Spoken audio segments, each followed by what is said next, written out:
சிற்றம்பலம் புனிதமான ஆத்மாக்களுக்கு வணக்கம்.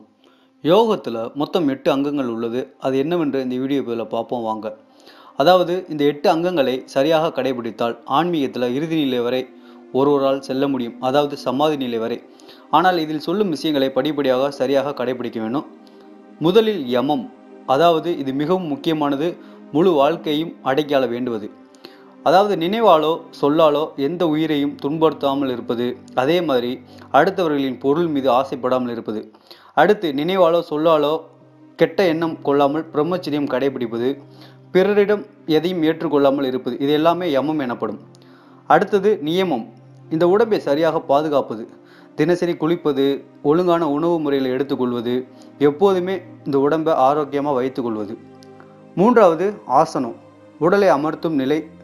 அதாவது நம்முடைய இடுப்பும் தோள்கள் மற்றும் தலை எப்போதுமே நேராக இருக்க வேண்டும். முதுகு எப்போதுமே தாழ்வாக இருக்க வேண்டும்.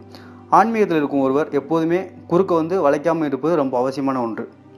நான்காவது பிராணாயாமம், மூச்சை அடக்குவது. இதை சரியாக தெரிந்து கொண்டு பயிற்சி பண்ணினால் நீண்ட ஆயுளை பெறலாம். பிராணாயாமம் பண்ணுறது ஏற்கனவே நமக்கு எப்படின்றது தெரியும்.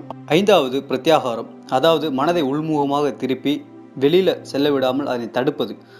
அதே போல் மனதை சரியாக கவனித்து ஒவ்வொன்றாக அறுக்க வேண்டும். நம்முடைய மனதில் உள்ள உள் பொருளை அறிவதற்காக இவ்வாறு செய்யலாம். இதனால் என்ன ஆகுன்னு பார்த்தீங்கன்னா மனது கட்டுப்பாட்டுகள் வரும். ஆறாவது தாரணை, அதாவது ஒரு பொருளின் மீது மனதை குவிப்பது. இதுதான் தியானத்திற்கு முந்தைய நிலை. நம்ம அமர்ந்து கொண்டு மனதை சிறிது நேரம் கவனித்து ஏதாவது ஒரு பொருளை தொடர்ந்து நினைப்பது, அல்லதுன்னா கண்களால் பார்ப்பது. உதாரணமாக விளக்கேற்றி தொடர்ந்து பார்ப்போம்ல, அது தாரணையாகும்.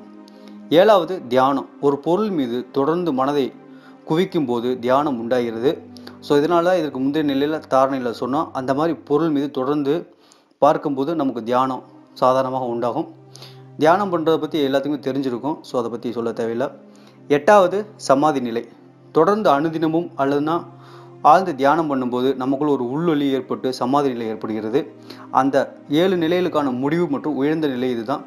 இதன் அடைய தான் எல்லாருமே முயற்சி பண்ண வேண்டும்.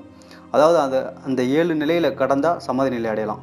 அதே போல் நம்ம எந்த நிலையில் இருக்கோம், அதாவது இந்த 8 அங்கத்தில் எங்கே இருக்கணும்னு தெரிஞ்சு கொண்டு அதன் பிறகு சமாதிக்கு எந்த அளவுக்கு முயற்சி வேணும்னு அதன்படி சரியாக முயற்சி செய்ய வேண்டும். நன்றி நண்பர்களே. ஆன்மீகத்தில் இருக்கும் நண்பர்கள் இதனை அறிந்து வைத்து சரியான வழியில் செல்ல வேண்டும். இந்த வீடியோ பிடிச்சி உங்கள் ஃப்ரெண்ட்ஸுக்கு ஷேர் பண்ணுங்கள். நம்ம சேனலுக்கு சப்போர்ட் பண்ணிச்சுன்னா சப்ஸ்கிரைப் பண்ணுங்கள். நன்றி. திருச்சிற்றம்பலம்.